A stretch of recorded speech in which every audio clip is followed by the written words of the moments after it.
Capítulo 21. Acirramento das contradições internacionais. Derrocar o presidente Bashar al-Assad como objetivo central de Washington desde 2006. Expansão de franquias da Al-Qaeda.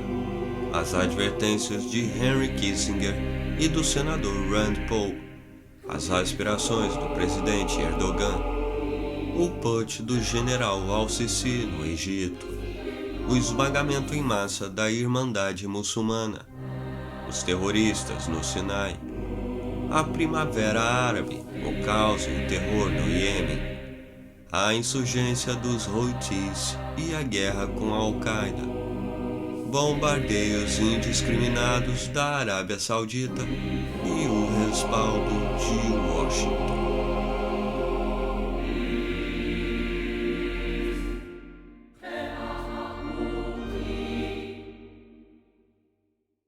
A guerra na Síria situava-se na mesma ambiência do conflito na Ucrânia. Refletia o acirramento das contradições internacionais, particularmente entre Rússia, que reemergia como potência mundial, e os Estados Unidos, cuja hegemonia, estribada no dólar e na OTAN, buscavam sustentar a qualquer custo. O objetivo de manter-se como um único polo de poder justificava-lhes os meios, por mais ignominiosos que fossem. E o fato inconteste era que a derrocada do regime de Bashar al-Assad estava na agenda de Washington desde pelo menos 2005-2006, 5 anos antes da Primavera Árabe, deflagrada durante o governo do presidente Barack Obama. Um telegrama de 13 de dezembro de 2006. Influence in the SARG in the end of 2006. Influência do SARG, governo sírio, no fim de 2006, de autoria do diplomata William Roebuck, chargé d'affaires dos Estados Unidos em Damasco, já indicava que a desestabilização do regime de Bashar al-Assad constituía motivo central da política exterior de Washington. O presidente George W. Bush, porém, mostrou-se cauteloso. Evitou ir outra vez abroad in search of monsters to destroy. No exterior, procurar monstros para destruir, como fizera no Afeganistão e no Iraque, negando o que seu predecessor, John Quincy Adams, proclamara em 1821. Conquanto continuasse a financiar com milhões de dólares a oposição, não invadiu a Síria, ante a advertência do primeiro-ministro de Israel, Ariel Sharon, 2001 a 2006, de que a alternativa seria, certamente, a ascensão ao poder da Irmandade Muçulmana, o que seria pior do que Bashar al-Assad, ou, entre aspas, Devil we know, o diabo que nós conhecemos. Em março de 2011, logo depois que o levante em Benghazi começou, o presidente Barack Obama disse, com o respaldo de alguns chefes de governo da União Europeia, que, abre aspas, "World had an obligation to prevent any massacre of civilians." O mundo tem a obrigação de impedir qualquer massacre de civis. E Muammar Gaddafi devia, entre aspas, step down, sair do poder. Dictum e factum. A secretária de Estado Hillary Clinton, ao visitar Trípoli em 21 de outubro de 2011, chegou a comentar nos seguintes termos o linchamento de Gaddafi em entrevista à imprensa, pilheriando. "We came, we saw, he died." Nós viemos, nós vimos, ele morreu. Contudo, sabe-se que Abdullah Senussi, chefe do Serviço de Inteligência da Líbia, havia informado a Michael Morrell, diretor adjunto da CIA, que Gaddafi, tanto quanto os Estados Unidos, odiava e temia a Al-Qaeda, e que vários emissários de Bin Laden estavam a dar assistência aos manifestantes de Benghazi.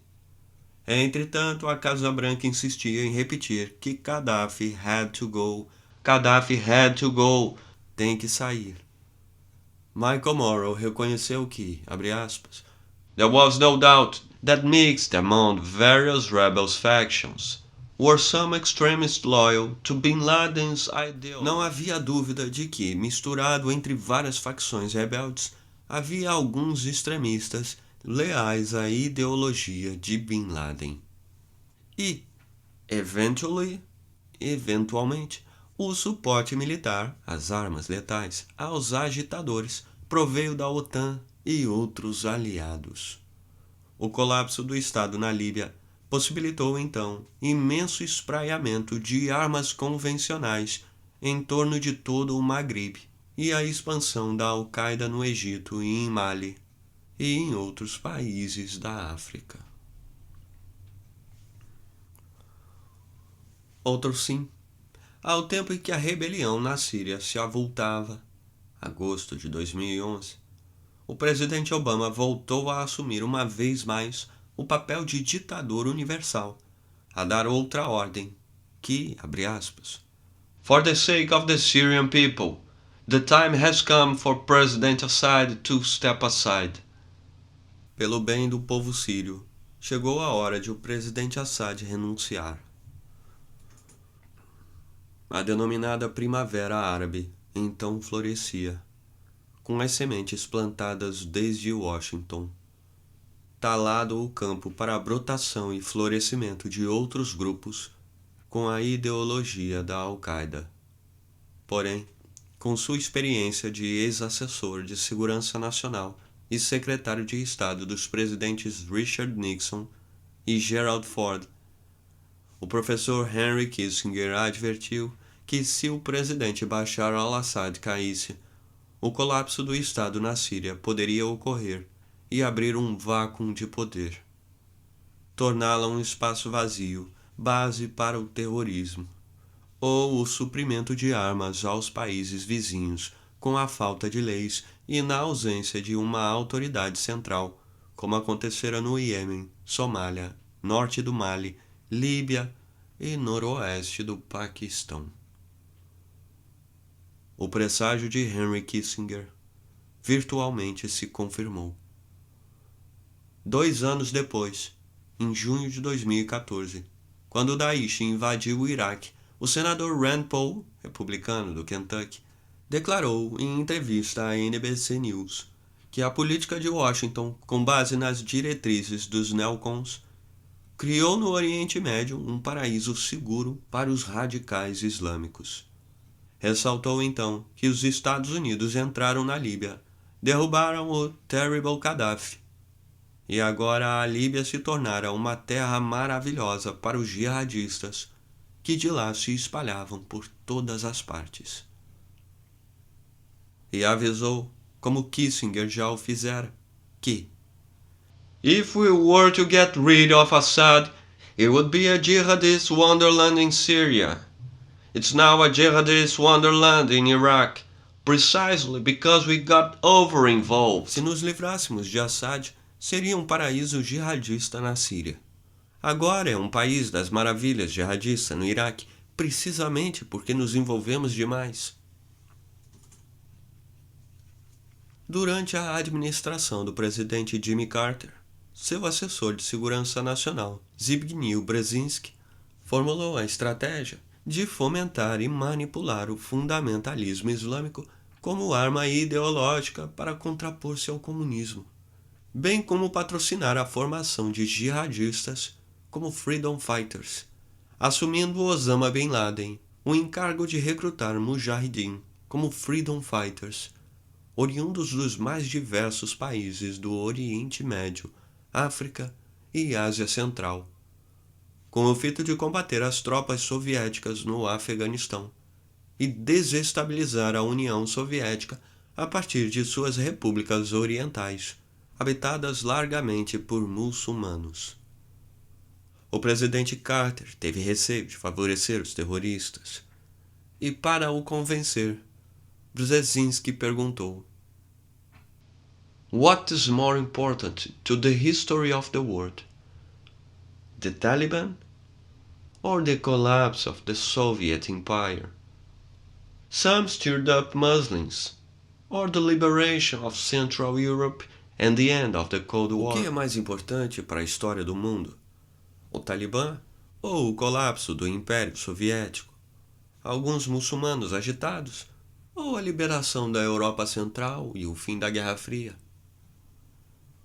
Assim, os Estados Unidos, como na novela de Mary Shelley, começaram a construir a sua criatura, da qual nada havia, abre aspas, equal in deformity and wickedness, fecha aspas, igual em deformidade e maldade.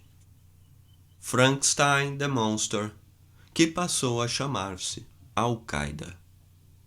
Porém, a estratégia de Zbigniew Brzezinski funcionou como um bumerangue. A Creature escapou do laboratório da CIA, com a colaboração da Arábia Saudita e do Paquistão. Propagated upon the earth, who might make the very existence of the species of man a condition precarious and full of terror. Propagadas sobre a Terra, que poderiam tornar a própria existência da espécie humana uma condição precária e cheia de terror. Multiplicou-se a partir do Cáucaso ao Oriente Médio e Maghreb. Gerou diversas organizações terroristas, como a Al-Qaeda no Iraque, a Al-Qaeda na Península Árabe, Jabhat al-Nusra e Frente Islâmica, entre outras, formando um sistema de franchise de grupos terroristas que a Arábia Saudita, Catar, Kuwait continuaram a nutrir com recursos financeiros os jihadistas e a repassar-lhes, com a colaboração da Turquia e da Jordânia, armamentos fornecidos pelos Estados Unidos e seus aliados da OTAN, a fim de derrubar o regime de Bashar al-Assad na Síria. Essa organização, segundo o presidente Bashar al-Assad, desenvolveu-se na Síria com respaldo do Ocidente e dos Emirados do Golfo, particularmente Catar e Arábia Saudita, e com o suporte logístico do presidente da Turquia, 2014, o primeiro-ministro Recep Tayyip Erdogan, de 2003 a 2014, adepto intelectual da Irmandade Muçulmana, imaginando que a mudança dos regimes no Iraque, Egito e Síria lhe possibilitaria criar um novo sultanato, não um sultanato otomano, mas um sultanato da Irmandade Muçulmana, do Atlântico ao Mediterrâneo, sob sua regência. Esse era seu sonho, bem como do ministro para Assuntos Estrangeiros e depois primeiro-ministro Ahmet Davutoglu. E para concretizá-lo, eles pretendiam derrubar a qualquer preço o regime do presidente Assad e destruir o Partido dos Trabalhadores Curdos. Em 2013, o Serviço de Inteligência da Turquia remeteu para os rebeldes islamistas, na Síria, armas e munições aproximadamente no valor de $1.600.000. Outros sim, os Taquiferes do Daesh, avançaram e ocuparam regiões ao norte da Mesopotâmia, onde Abu Bakr al-Baghdadi, em 2013, instituiu o Estado Islâmico. Apropriou-se, então, de 20 tanques russos T-55 na Síria, e ao atravessar a fronteira do Iraque, lá capturou, sem maior ou nenhuma resistência, bases do exército com todos os equipamentos fornecidos pelos Estados Unidos. Somente se defrontou com maior ou mais relevante resistência na área do governo curdo. Dezenas de combatentes estrangeiros, grande parte ex-soldados ingleses e americanos, também voluntariamente se juntaram às tropas curdas, unidades de proteção do povo, aquarteladas no norte da Síria e mais conhecidas no Iraque como Peshmerga, os que se confrontam com a morte, sob o comando de Massoud Barzani, presidente da região autônoma do Kurdistão. Lutaram contra o Daesh, ISIS, ISIL e outros grupos terroristas, ao longo de 1.050 quilômetros, em aliança com as milícias do Eknausha, auto-sacrifício em aramaico, formadas em 2014 para defender os assírios cristãos, minoria étnico-religiosa habitante de Erbil, antiga Irbilum, capital do Kurdistão, em uma população de cerca de 700 mil, espalhada em toda a Mesopotâmia, ao norte do Iraque. Ademais de 900 mil católicos e cerca de 1 milhão adeptos da Igreja Católica Caldeia Siríaca Oriental, a qual pertencera Tariq Aziz, Mikhail Yohanna, 1936 a 2015, o ex-vice-presidente de Saddam Hussein. O Daesh enflorou nas condições da crise que o próprio presidente George W. Bush havia deflagrado, com a War on Terror e Preemptive Attacks, guerra ao terror e ataques preventivos, ao intervir no Afeganistão em 2001 e atacar o Iraque em 2003, a fim de derrubar o regime de Saddam Hussein com a mentira de que ele dispunha de armas de destruição em massa. Toda a região politicamente se desequilibrou. Em 18 de janeiro de 2007, o general William Eldon, ex-diretor da National Security Agency e professor da University Yale, informou ao Comitê de Relações Exteriores do Senado, presidido pelo então senador Joe Biden, que a intervenção militar para derruir o regime de Saddam Hussein foi abre aspas, strategic error of monumental proportions, erro estratégico de proporções monumentais, dado que a guerra não se confinou ao Iraque, excedeu vastamente suas fronteiras e não apenas desencadeou a resistência armada contra a ocupação pelos Estados Unidos, com a simpatia e o suporte material de outros países árabes, como deflagrou o conflito aberto xiita-sunita, antes sublimado, abrindo as portas para a influência do Irã no Iraque. It presumed that establishing a liberal democracy in Iraq would lead to regional stability. Presumia que o estabelecimento de uma democracia liberal no Iraque levaria à estabilidade regional. Lembrou o general William E. Odom, porém ressaltou que, abre aspas, in fact, the policy of spreading democracy by force of arms has become the main source of regional instability. De fato, a política de propagação da democracia pela força das armas tornou-se a principal fonte de instabilidade regional. Igualmente, Michael Morrell, ex-diretor adjunto da CIA, constatou que nem todos os países estavam aptos para a democracia. Democracia efetivamente implicava muito mais que eleições livres e justas. Com efeito, o Egito haveria submergido no caos, como o Iraque, a Líbia e o Iêmen, se o general Abdel Fattah al-Sisi, chefe das Forças Armadas, sob a justificativa de que o país estava sob a ameaça de grupos salaf-jihadistas, não houvesse deposto o presidente Mohamed Morsi, 30 de junho de 2012 a 3 de julho de 2013, eleito democraticamente pela Irmandade Muçulmana.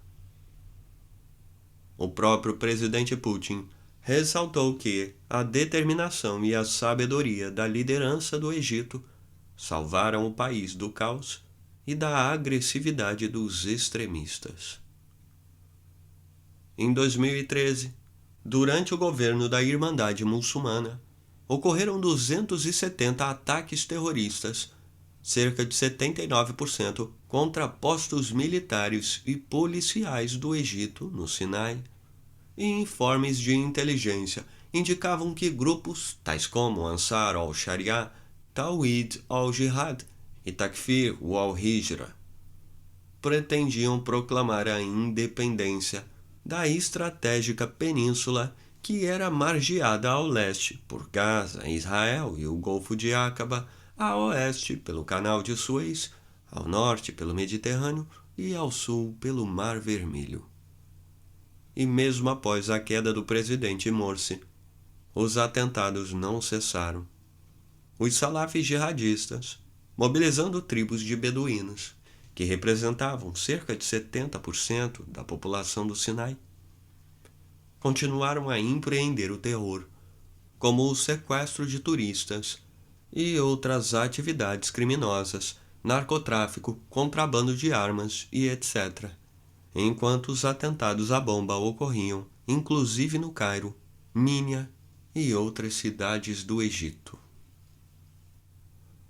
Contudo, o general al-Sisi, eleito presidente em 2014, conseguiu de alguma forma controlar a situação, mediante dura repressão e abusos dos direitos humanos em escala sem precedentes, e não permitiu que o Egito se chafurdasse no caos e se esfacelasse, como aconteceu na Líbia. Mais de 1.000 militantes da Irmandade Muçulmana pereceram em batalhas de rua com as forças de segurança. E o Tribunal de Justiça condenou à morte, muitos executados, alguns não, centenas e centenas de outros, inclusive seu líder espiritual, Mohamed Badi, e o próprio ex-presidente, Mohamed Morsi. Em setembro de 2015, cerca de 40.000 islamistas ainda permaneciam na prisão. Porém, no Sinai, os terroristas vincularam-se ao Daesh e mataram somente em 2014 190 conscritos e oficiais do exército egípcio. Os ataques terroristas, embora intermitentes, não cessaram no Egito. O Iêmen, país estrategicamente situado entre o Golfo de Aden e a Arábia Saudita, não alcançou qualquer democracia, mesmo após a derrocada do regime do presidente Ali Abdullah Salih, em 2012, em meio à floração da Primavera Árabe. Abdrabbuh Mansur Hadi assumiu o governo.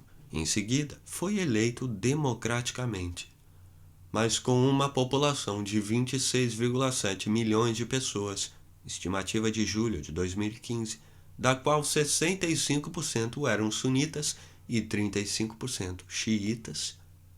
A instabilidade tornara-se crônica desde a reunificação em 1990, sobretudo, entre outros fatores, depois que lá se instalou a Al-Qaeda na Península Árabe, a QPA, responsável pela explosão do destroyer USS Cole, ancorado no porto de Aden, e que resultou na morte de 17 marinheiros e no mínimo 40 feridos no ano 2000. Desde então, o país passou a constituir um dos principais alvos da CIA e Joint Special Operations Command. Porém, agravou-se em 2004, quando começou a insurgência dos xiitas, sob a liderança do clérigo Hussein Badreddin al-Houthi, e a violência ainda mais recrudesceu, em meio aos assassinatos de supostos terroristas pelas Special Operations Forces, pelas Forças de Operações Especiais, e ataques com drones, efetuados a partir de bases aéreas de Ramstein, Alemanha, e Mogadishu, Somália, onde a CIA também instalara prisões secretas. Segundo o Bureau of Investigative Journalism, os Estados Unidos, a partir da administração do presidente Obama, escalaram os ataques de targeted killing como tática central da estratégia de combate ao terrorismo e efetuaram no Iêmen 103 ataques, dos quais 88 com drones e outros com mísseis raids terrestres, realizadas pela SOF, Força de Operações Especiais, matando no mínimo 580 pessoas, das quais 424 atingidas por drones, e entre elas 131 civis.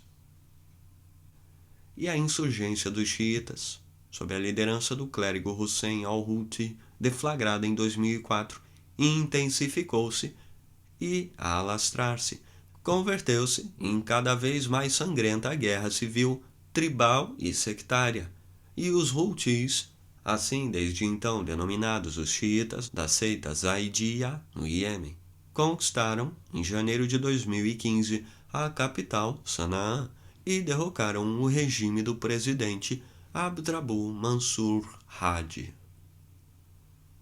A Arábia Saudita percebeu séria ameaça ao recrudescerem as hostilidades, e os Houthis, considerados proxies do Irã, em março de 2015 capturaram o aeroporto internacional de Taiz, a terceira maior cidade do Iêmen, e Mocha, a projetar-se sobre o Corno da África.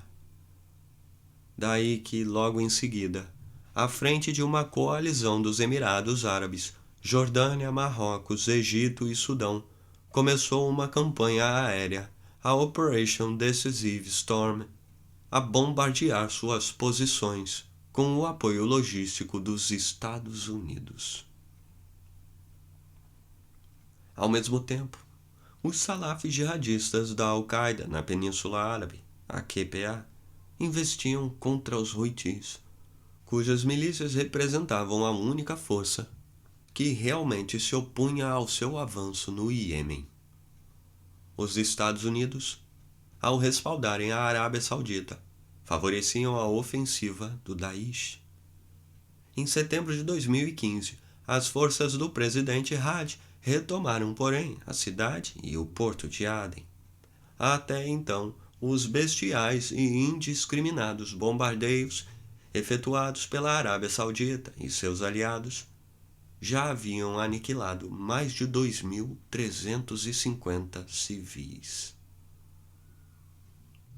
No início de 2016, a crise humanitária no Iêmen aprofundara-se ao ponto de atingir aproximadamente 55,6% da população total de 14,4 milhões, dos quais cerca de 7,5 milhões estavam afetados e inseguros, inclusive quanto à alimentação. No mesmo período, a entidade Action on Armed Violence, a OAV, sediada na Grã-Bretanha, já havia registrado entre 6.119 e 7.514 civis mortos e feridos em decorrências de explosivos, isto é, dos bombardeios efetuados pela Arábia Saudita, iniciados em março de 2015.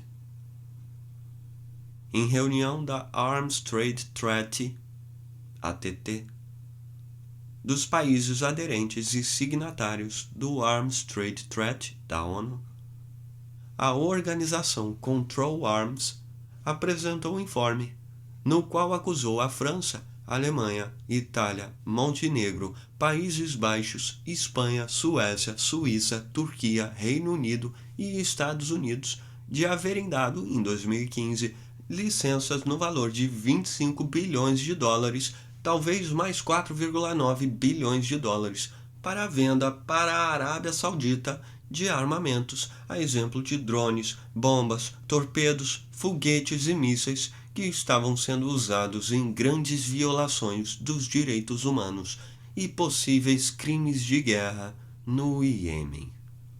Em artigo publicado em The Telegraph, de Londres, a jornalista iemenita britânica Naval Al-Maghafi apontou então a Grã-Bretanha e os Estados Unidos como as duas causas primárias do problema no Iêmen, por darem assistência e permitirem que o mais rico país do Oriente Médio, a Arábia Saudita, reunisse forças e continuasse a bombardear o mais pobre, o Iêmen, a devastá-lo e a esfomear sua população. Assim, com a Grã-Bretanha e os Estados Unidos na sombra, a guerra ainda prosseguia nos primeiros meses de 2016 e certamente não teria solução militar, dado implicar profundas contradições regionais, tribais, sociais, ideológicas e religiosas, bem como internacionais, agravadas pelo descontentamento em uma conjuntura local e economicamente conturbada. O caos e os conflitos realmente eram previsíveis para quem conhecia as contradições étnicas, tribais e religiosas, ademais de contrapostos interesses econômicos e geopolíticos regionais e internacionais que fermentavam no Oriente Médio e adjacências. Países como o Iraque, Síria, Líbia e etc., criados artificialmente pelo Sykes-Picot Agreement, implodiram, de certo, sem homens fortes como Saddam Hussein, Muammar Gaddafi e Bashar al-Assad. De um modo ou de outro, eles conseguiram manter ditatorialmente a unidade dos países como estados laicos, agregando comunidades cujas diferentes crenças, sunitas, salafio-wahhabistas, xiitas, curdos, etc., se sobrepunham à consciência de nação, não obstante os árabes ocuparem vasta região e falarem, com variantes dialetais, o mesmo idioma árabe. E a fé, que diversas seitas absolutamente professavam e fragmentaram o Islã, excluía a racionalidade, a dúvida e a tolerância. Era a maior paixão, o salto no absurdo, ensinou Søren Kierkegaard, e a fé absoluta compeliu Abraão a quase sacrificar Isaac no Monte Moria, obedecendo a uma ordem de Deus que, ao comprová-la, mandou um anjo interceptar o sacrifício do seu único filho.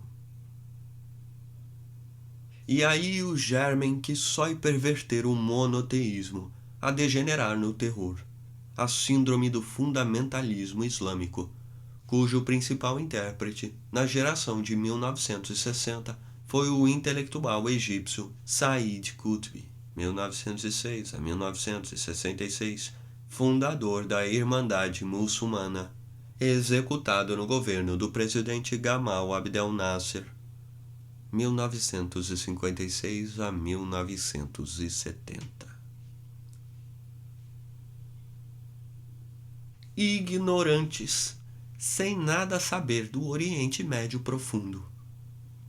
Os presidentes George W. Bush e depois Barack Obama trataram de empreender a política de regime change e, em consequência, de nation building, isso é, derrubar os governos não alinhados com os interesses econômicos e geopolíticos dos Estados Unidos e de Israel.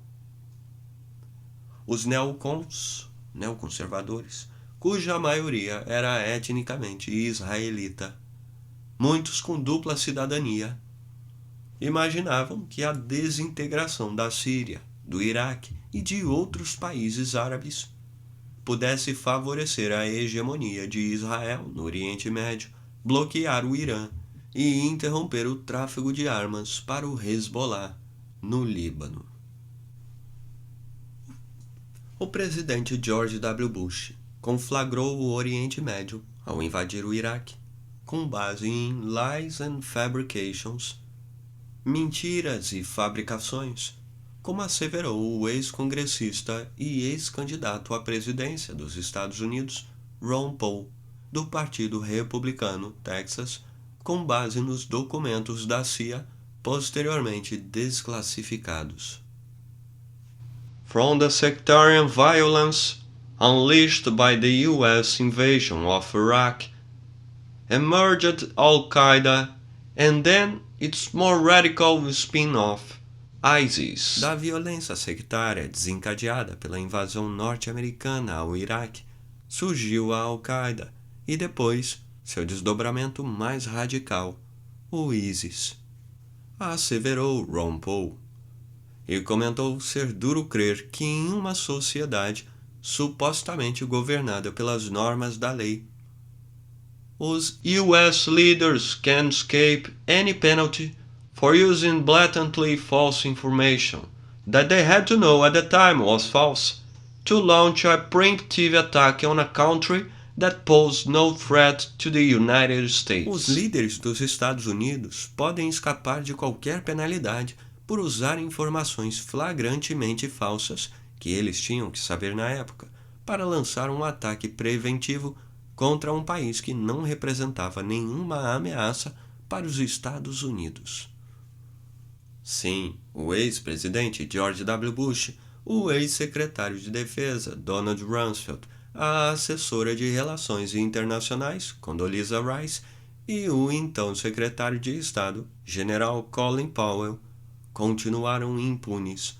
Nenhuma punição sofreram, após precipitarem o país em uma guerra sem fim, que prosseguia e se disseminava a dar enorme prejuízo à nação e a custar milhares de vidas, com base na mentira de que o regime de Saddam Hussein possuía armas químicas e estava a reconstruir seu programa nuclear. E esses neocons, que também defenderam a intervenção na Líbia e Síria, talvez estivessem, entretanto, a fazer o mesmo com as reclamações da invasão da Rússia na Ucrânia, aduziu Ron Paul.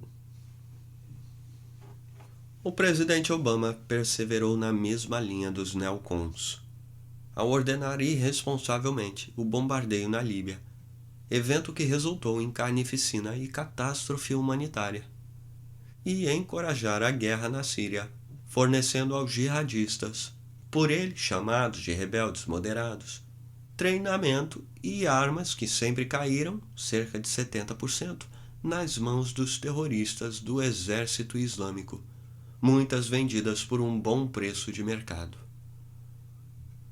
Entretanto, ele fora informado que as grandes forças que conduzem a insurgência na Síria contra o regime do presidente Bashar al-Assad, por considerá-lo Jibhah Wahf, vanguarda dos xiitas, eram sunitas e ideologicamente as mais radicais, The Salafist, The Muslim Brotherhood e AQI, a Al-Qaeda no Iraque, sob o nome de Jabhat al-Nusra, Exército Vitorioso, Liva al-Adiyah, Brigada de Grandes Castigos, e sustentadas pelos países do Golfo Pérsico, Catar e Arábia Saudita e Turquia.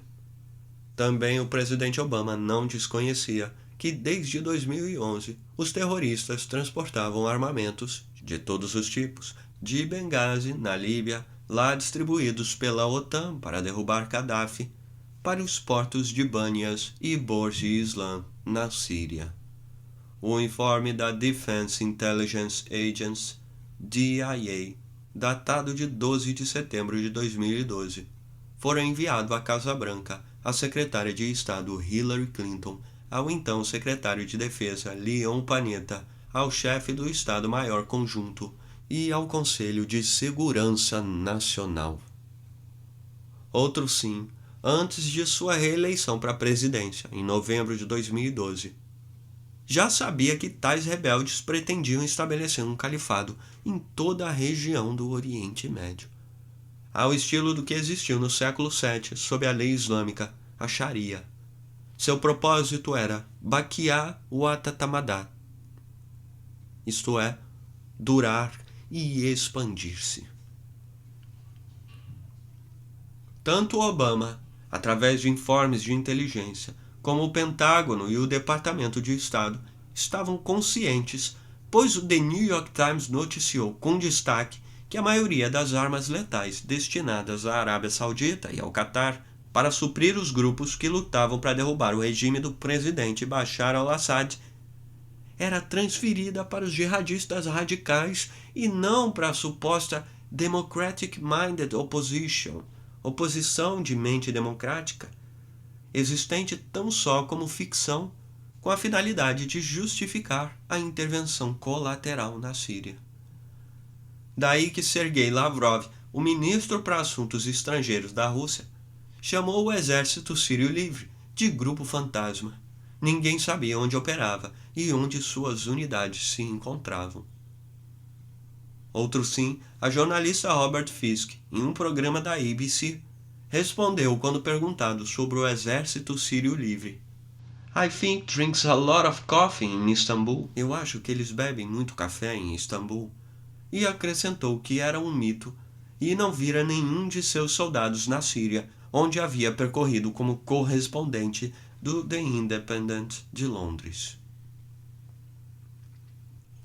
A agência internacional alemã Deutsche Welle, DW, em 28 de novembro de 2014, apresentou em vídeo uma reportagem do jornalista Anthony Cartalucci, na qual mostrou que o Daesh, o ISIL, não era suprido de armamentos, roupas e alimentos, apenas com recursos da venda de óleo no mercado negro, resgate de sequestrados ou doações privadas provenientes da Arábia Saudita e Emirados Árabes, mas por países membros da OTAN, no valor de bilhões de dólares, em caminhões que atravessavam diariamente a fronteira da Turquia com a Síria.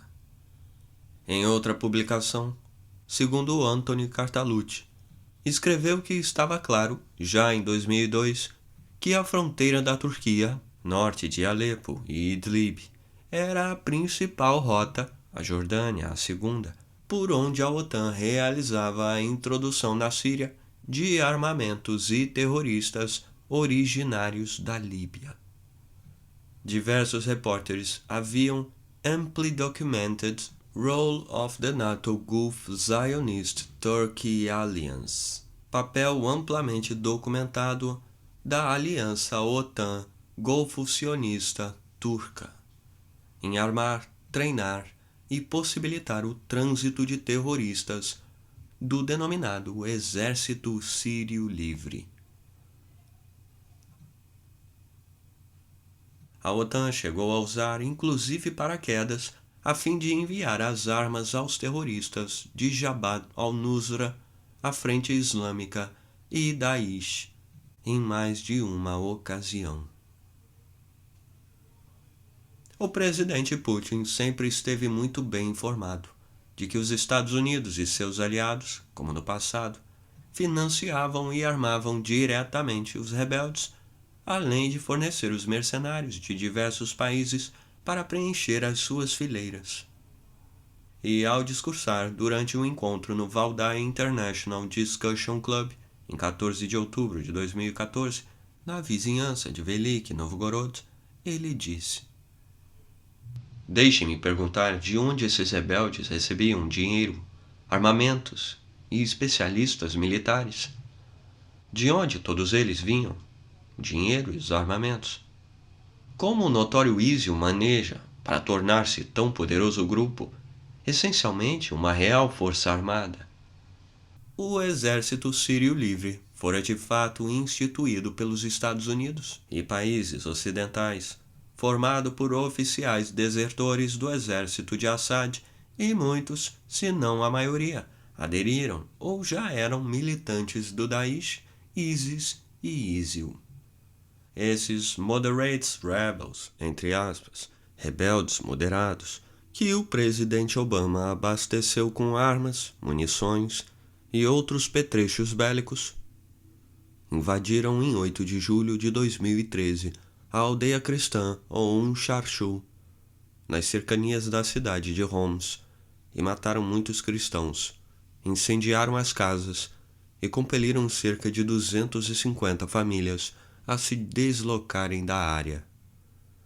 Grande maioria dos moderate rebels pertencia na realidade à organização islâmica Daulat al-Iraq al-Islamiyah, vinculada à Al-Qaeda no Iraque, AQI, que o senador Nelcon John McCain, Partido Republicano Arizona, com a estolidez de sempre, considerava uma heroic organization, uma organização heróica. Seu comandante era Abu Abdullah al-Rashid al-Baghdadi, substituído depois por Abu Bakr al-Baghdadi, que instituiu em 8 de abril de 2013 o Estado Islâmico do Iraque e da Síria, o Daesh, e proclamou-se Califa Ibrahim como sucessor do profeta. Não obstante, em meados de 2014, o presidente Obama requereu, e o Congresso aprovou, o montante de 500 milhões de dólares, montante maior do que o esperado, para treinar Moderate Syrian Rebels, rebeldes moderados sírios, em campos da Turquia e da Jordânia, e fornecer-lhes armamentos, expandir ainda mais a participação oblíqua dos Estados Unidos na guerra contra o regime de Bashar al-Assad. E uma das razões, inter alia, foi compensar a perda dos lucros da indústria bélica e das empresas privadas militares, como a KBR, Kellogg Brown and Root, divisão da Halliburton, contemplada sem concorrência pelo governo de George W. Bush, com contratos para prestação de serviços no Iraque, da ordem de mais de 39,5 bilhões de dólares. O programa, proposto pelo presidente Obama, resultou, porém, no maior e ridículo fiasco.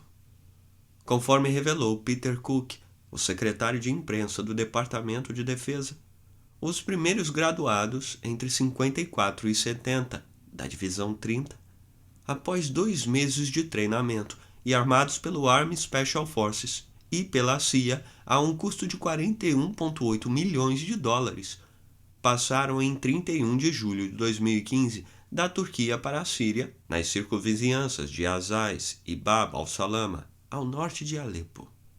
Mas, logo atacados na Vila Mariamin pelas milícias da Jabhat al-Nusra, fugiram. Outros morreram e ou foram capturados, inclusive o tenente Farhan al-Jassen, com todos os equipamentos pesados, cerca de 25% do total fornecido pelo Pentágono. Tais rebeldes moderados, recrutados pelo US Central Command, o CENTCOM, eram mercenários, muitos de etnia turca, outros árabes dos mais diversos países, e ganhavam mensalmente salários de $225 como soldados e $350 os oficiais. Essa informação não podia surpreender o CENTCOM do Pentágono.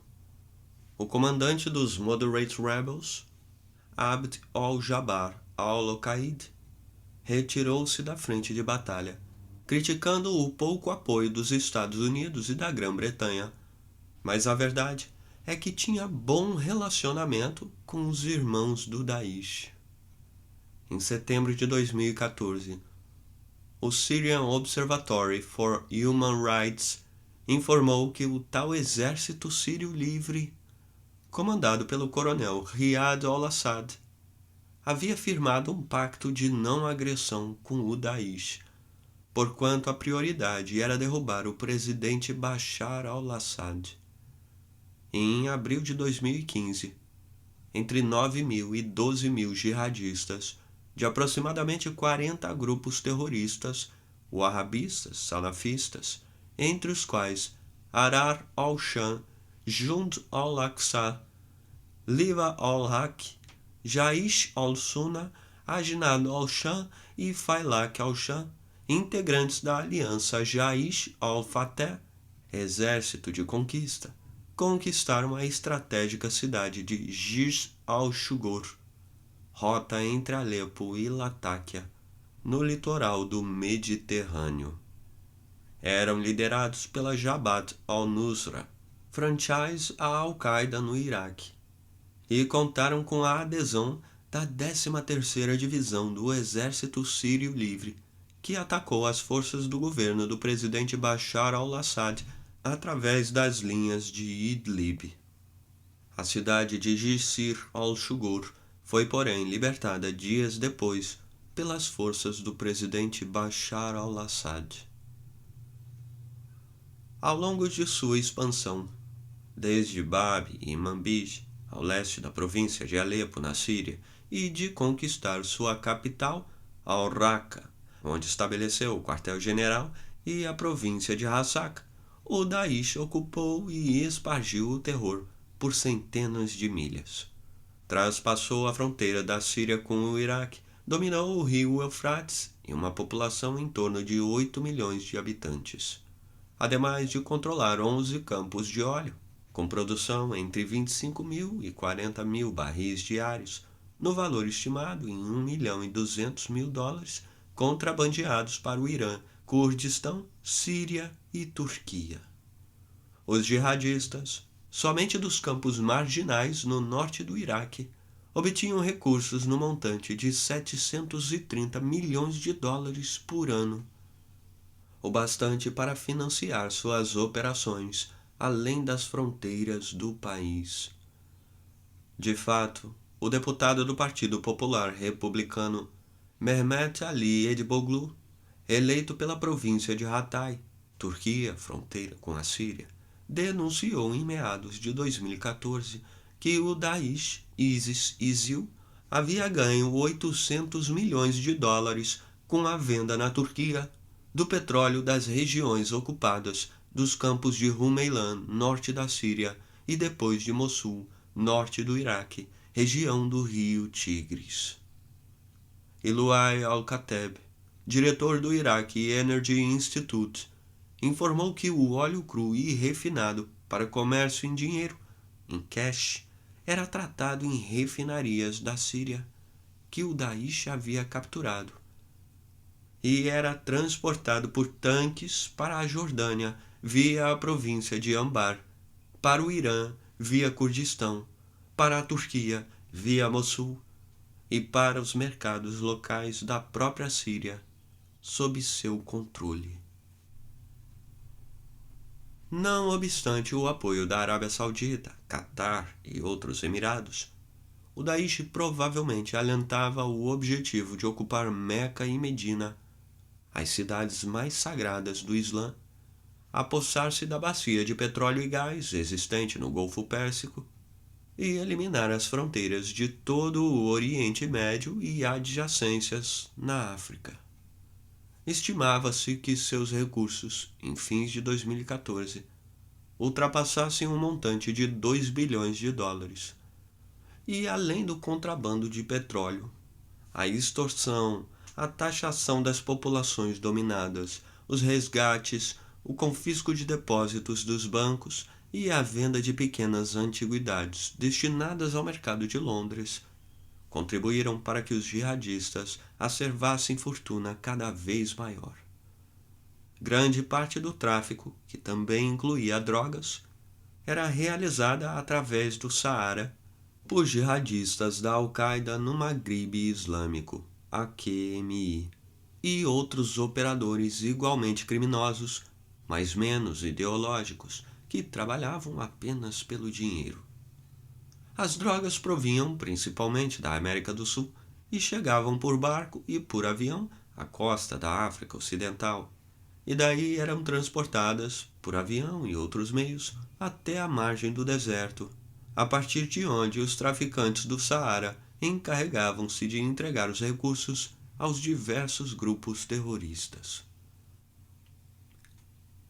Ao entrarem no Iraque no início de 2014, os jihadistas do Estado Islâmico, Jabhat al-Nusra e outros, contando com o suporte das milícias sufistas Naqshbandiya, saquearam diversas cidades, entre as quais Fallujah, Ramad, Kirkuk, Tikrit, onde nascera Saddam Hussein, e Mossul, ao tempo em que também conquistaram bases e arsenais do exército iraquiano, tais como Interalha, Atareb, Taftanaz, Jirá e Tias, onde apresaram os armamentos fornecidos pelos Estados Unidos, F-16, helicópteros Apache, Humvees, tanques M1, mísseis antitanques e carros blindados BGM-71 TOW, fabricados pela Eagle Fish Inc., Indiana, e toda uma tropa de blindados.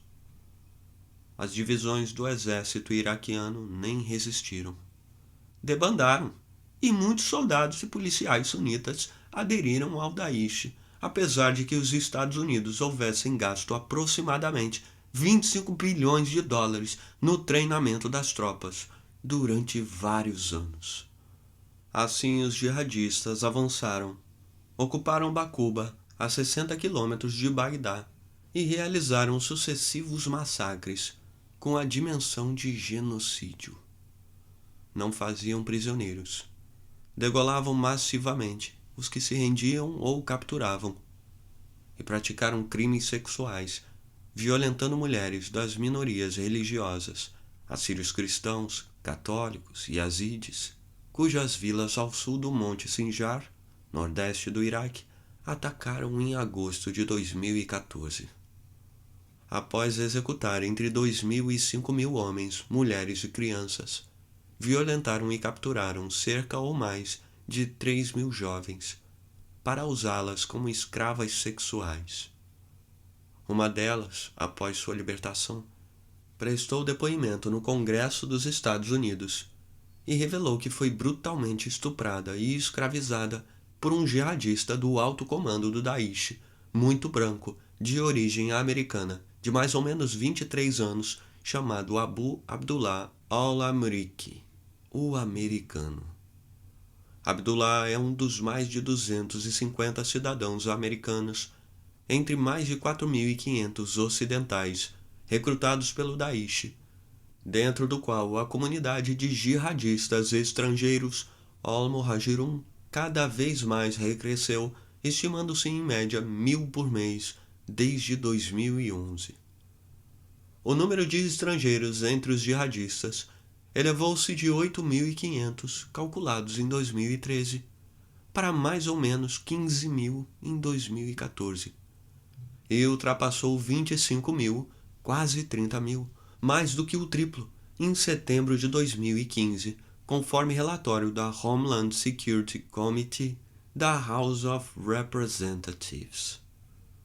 Os bombardeios efetuados pela coalizão sob a liderança dos Estados Unidos não impediram o Daesh de incrementar seus efetivos, com aproximadamente 50% ou mais de estrangeiros, e expandir sua influência ao Afeganistão, Egito, Líbia, com 5.000 jihadistas no início de 2015, Tunísia e outros países da África, onde recebeu a adesão dos grupos islâmicos terroristas Boko Haram, na Nigéria, e Al-Shabaab, no Quênia.